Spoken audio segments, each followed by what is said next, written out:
talk.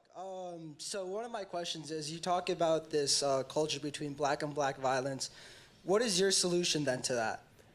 Don't commit crimes. I mean, I feel like there's a bigger issue. I mean, my broader solution really is that these communities require more police, not less. There's a woman named Jane Levy who writes for the LA Times. She's actually on the left, and she wrote an entire book about how a lot of the disparities in crime, particularly in black communities, were due to racism, but not in the way that we think of racism, like white cops going in and beating people up in black neighborhoods, but because white people basically said to black neighborhoods, take care of yourself.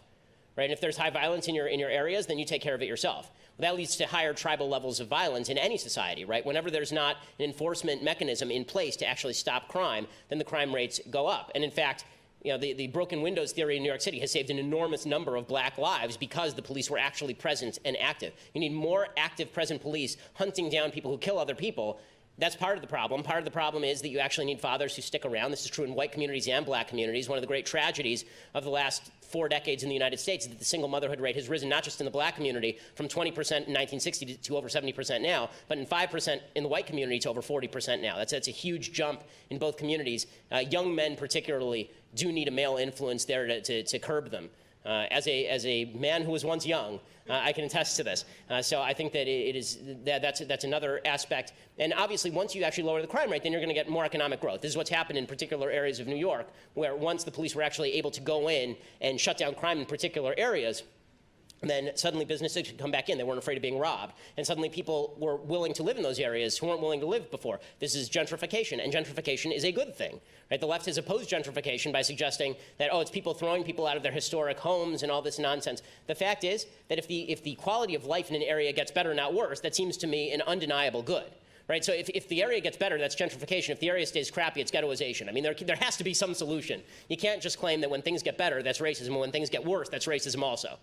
Right, so the reason that New York City has gotten better is because of increased policing. So increased policing, a cultural focus on fathers staying in the home and mothers not bearing children out of wedlock, and an individual commitment not to commit crimes. So just following up real quick after that, so would you say the solution then is to improve education in that sense, teaching these people early on to stop doing these things? I mean, I honestly don't think that the quality of the educational system is heavily connected to crime. Just because I don't think that schools are the folks who teach people not to kill each other. I think that's usually your parents. So I think that the quality of schools is more a reflection of the poverty of neighborhoods than it is the cause of crime rates in neighborhoods. I think it's more of an effect than a cause, in other words. Okay. Thanks so much.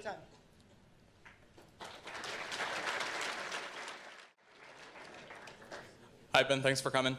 A common criticism liberals, particularly progressives, often levy at conservatives is the absence of compassion, so to speak, in the formation of our policies, especially under Trump. So what is your position on if compassion over logic, perhaps, or empathy whatever is stupid. balance? So, I mean, not to put too fine a point on it, empathy is dumb. The reason I say this is not because I don't have empathy for people. It's because you should not make policy based on who you care most about. If I did, I would take all of your money and give it to my kids. I like them better than I like you.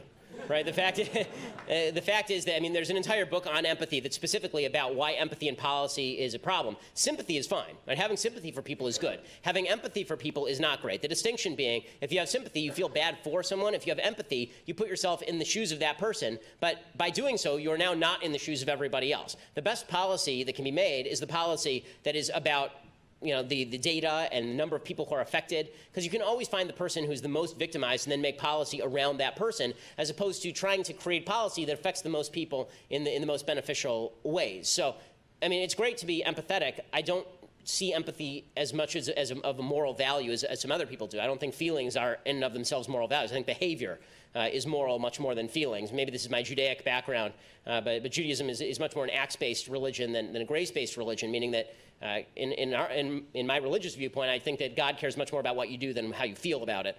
I think politically speaking, some of the worst things that have ever happened were based on good intentions. And so, trying to formulate policy that is the best without violating people's rights is a better way of doing policy than saying, I empathize with this group of people or this particular person, and therefore I'm going to shift policy to meet them there.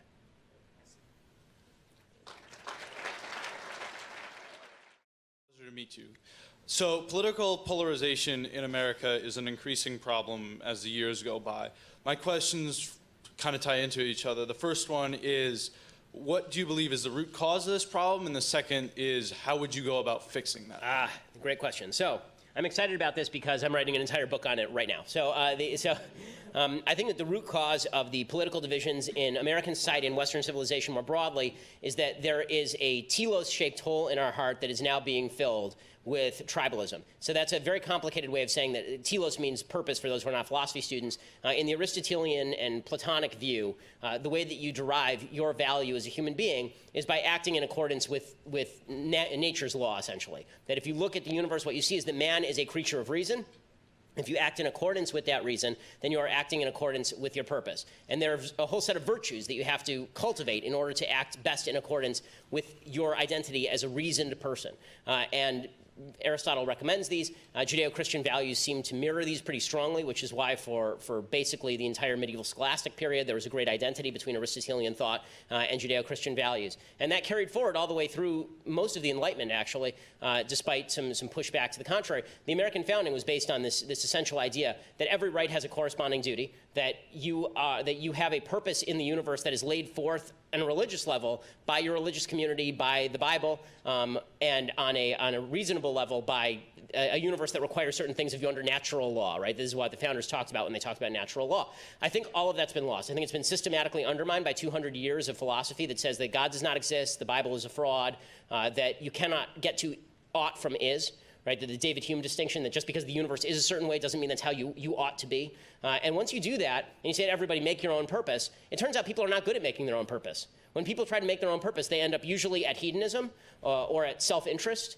or at the triumph of the will, or at the idea that if we shape together as a community, then we can create utopia together. And you've seen all of those things happen in the 20th century. I think now the most common area in which people are finding fulfillment is tribalism. Because our sense of community has broken down so much, because religious communities have declined, people don't see each other as neighbors or friends anymore. We look at the United States and we don't see a set of common principles that we all hold to. I mean, this is a perfect example tonight. We need probably dozens of security members just for me to talk. We don't have the same set of values anymore.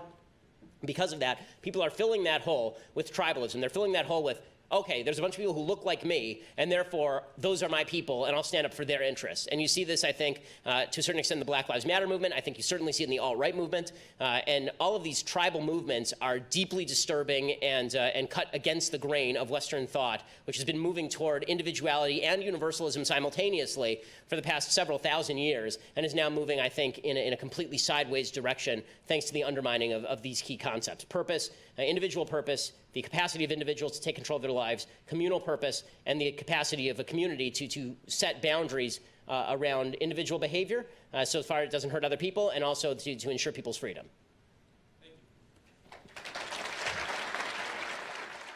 My name is Quinn. My question stems from attending Turning Point USA's Student Action Summit in West Palm Beach just a few weeks ago. Seeing you speak and seeing how attendees were excited about the United States moving the embassy to Jerusalem. While I do believe that the land rightfully belongs to the Jews, I do not think the moral obligation is sufficient reasoning to intervene in this conflict. As libertarians, non-interventionism is a key tenet of the philosophy. Why should we continue funding anything in the Middle East, even Israel, given our track record?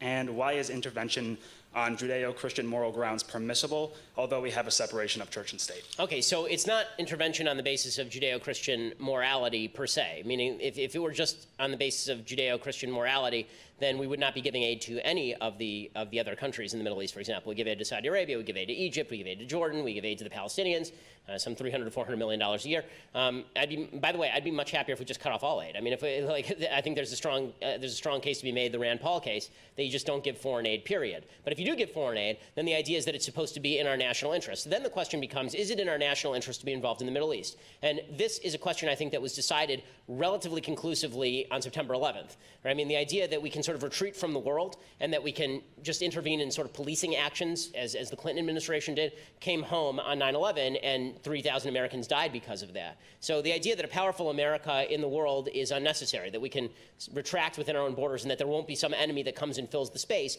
By the way, that does have impact on commerce. That does have impact on our economics. It does have impact on how people live. Now, my view is sort of the view of the Founding Fathers, which is that we ought not be entangled in permanent alliances. We should always be looking to to what is in our interest. But one of the things that defines our interest is the fact that we are a good country, right? We are great because we are good is the idea that if we were to be a completely amoral country, then we would not be worth standing for, right? We should be, to the best of our ability, balancing moral obligations that we have as the leader of the world, in which capacity we've liberated Europe twice, and in which capacity we've liberated the people of the Soviet Union, and in which capacity we have liberated the people of South Korea.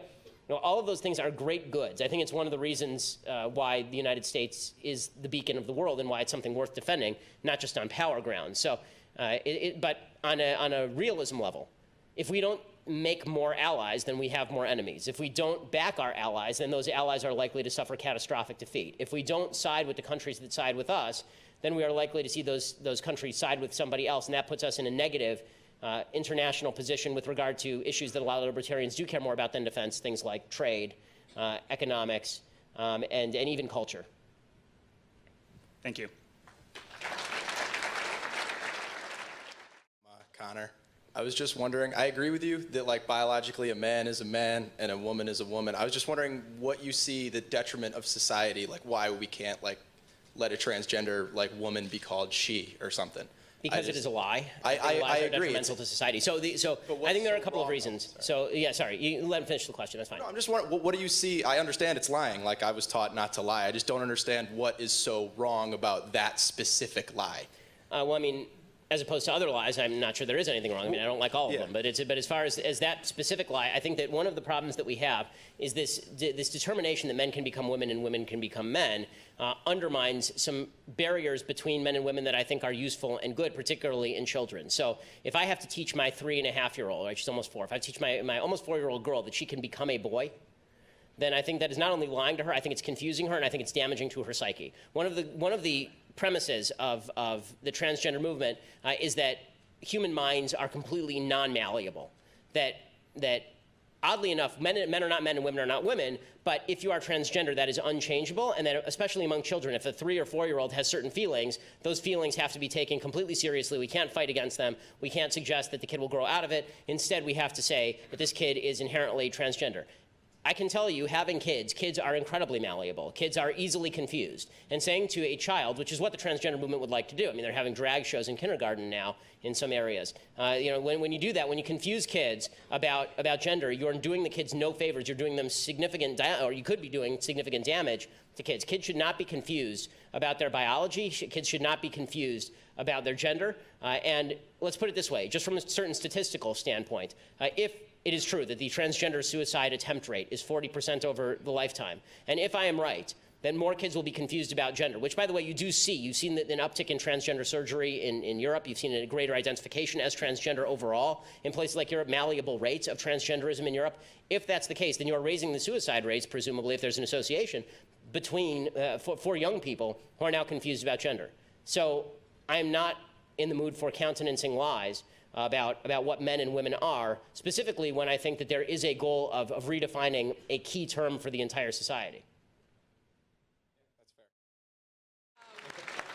So I actually have 2 questions. All right. The first one is, how do you account for like statistical manipulation when you present your facts that you presented in the beginning? So more specifically, when you were talking about percentages of blacks in X, Y, and Z, and when you were talking about the differences in wages today versus 20 to 50 years ago, how do you account for A, the difference in population among blacks versus whites or other races, and B, how do you account for the increasing gap between the middle class and the upper class? Okay, so, sorry, 2 things. There are 2 questions there. On any given statistic, I would bet we'd have a more productive conversation if I could actually give you the source. You could look up the source, and then you could ask specific questions about how those numbers were arrived at, because I'm giving you the bottom line, but I'm happy to give you the footnotes.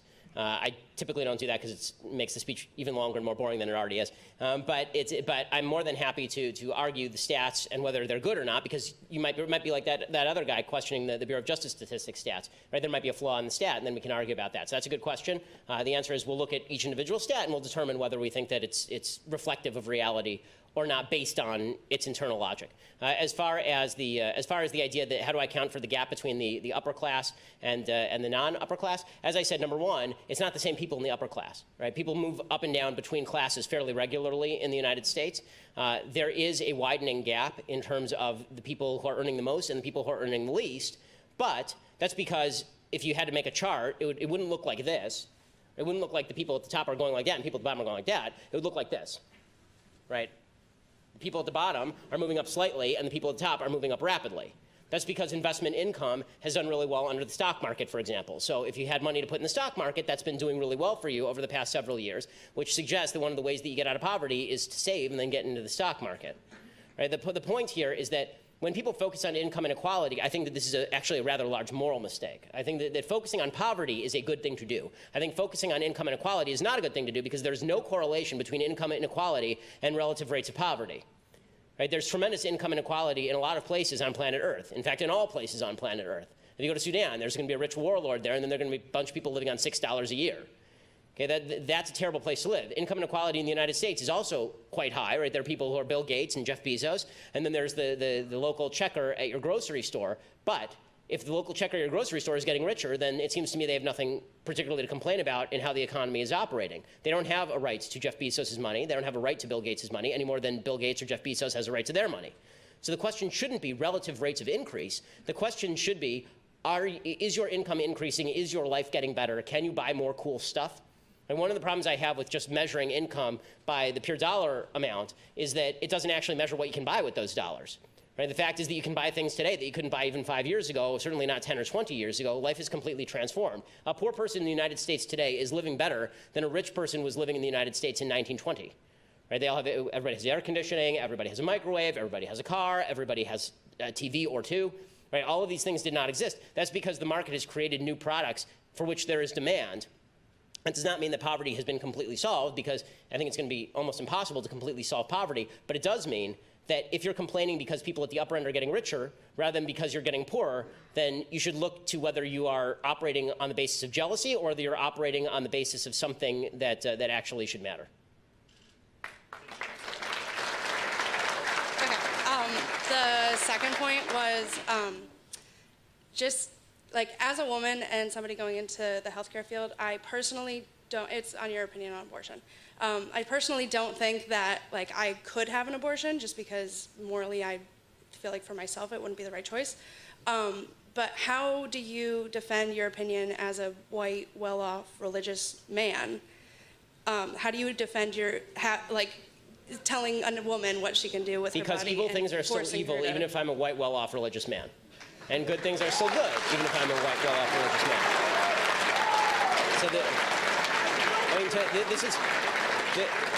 This is one of these identity politics points that I really I don't mean to come down harshly on you, I don't, but it is a point that I really have serious moral qualms with. I think it's quite terrible.